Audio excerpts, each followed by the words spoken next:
Artis Shelin Evangelista secara terang-terangan mengungkap perbuatan Marshell Widianto saat sedang berduaan saja.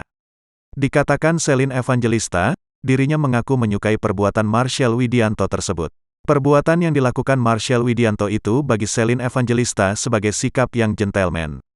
Ternyata, Marshell Widianto tidak pernah melakukan hal tidak senonoh dengan Shelin Evangelista, janda Stefan William. Marshell tidak pernah melakukan hal-hal yang membuatnya tidak nyaman. Shelin menyebut Marshell sangat menjaga dirinya. Ia menilai sang komedian sama sekali tidak memiliki niat dan pikiran kotor terhadapnya. Padahal, menurut Shelin, hal kotor itu bisa saja dilakukan oleh Marshell jika ada kesempatan tengah berduaan dengannya. Namun hal itu tidak pernah terjadi. Itulah yang membuat Shelin Evangelista merasa kagum dengan sosok Marshell. Sikap Marshell Widianto itu dinilai Shelin Evangelista sangat gentleman, lantaran benar-benar bisa menjaga dirinya. Dikatakan Shelin, sosok seperti Marshell itulah yang sulit ia temukan di pria lainnya.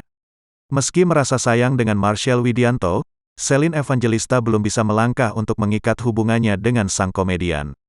Pasalnya, Shelin menilai ada hal yang bertolak belakang dari hidupnya dan hidup Marshell.